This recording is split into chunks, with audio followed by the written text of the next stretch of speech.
এই মসজিদটি প্রায় 400 বছর আগের মসজিদ কথিত আছে, এবং এখানের স্থানীয় যারা আছে তারা যা মনে করে বা জানেন যে এখানে নাকি আপনার মানুষের পাশাপাশি জিনরাও নামাজ পড়ে।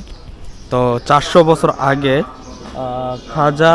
হজরত খাজা শাহবাজ রাদিয়াল্লাহু আনহু উনি এসে এখানে আপনার ধর্মপ্রচার শুরু করে এবং এখানে একটা মসজিদ নির্মাণ করে, যেটা 400 বছর আগের পুরানো একটি মসজিদ। এবং ওনার হচ্ছে যে মাজার, এটা হচ্ছে এই এই যে এখানে সামনে যে দেখছেন এটা হচ্ছে তার মাজার মোবারক। তো আমি এখানে আসলাম, আয়সা নামাজ পড়লাম এবং আপনাদেরকেও জানানোর চেষ্টা করলাম যে এরকম একটি মসজিদ আছে যেখানে মানুষ এবং জিন দুই জাতি হইতেছে আপনার নামাজ পড়ে, যেটা আমার কথা না, এখানে স্থানীয় লোকদের কথা। এবং এখানে যারা প্রতিনিয়ত নামাজ পড়ে তারা এটাই মনে করে যে এখানে মানুষের পাশাপাশি আপনার জিন জাতিরাও নামাজ পড়ে। এই জায়গাটা কোথায়? এটা হচ্ছে আপনার চার নেতার যে মাজার, হ্যাঁ, নেতার যে মাজার ওইখানে।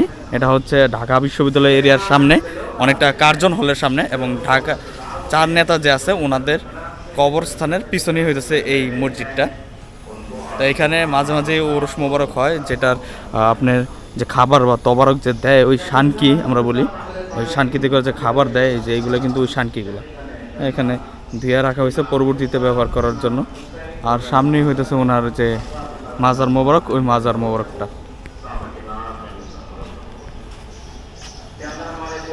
উনি সম্ভবত ওইটার পিছনেই থাকতে, ওনার পরিবার বা হয়তো বংশের যারা আছে ওনারা হয়তো এটার পিছনে থাকে। ওই যে সামনে একটা গেট দেখা যাচ্ছে, এটা হইতেছে ওনাদের বংশের যারা ছিল হয়তো তারা এখানে থাকে।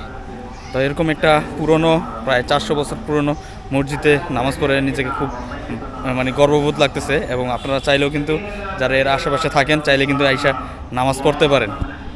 মসজিদটা খুবই সুন্দর একটা মসজিদ।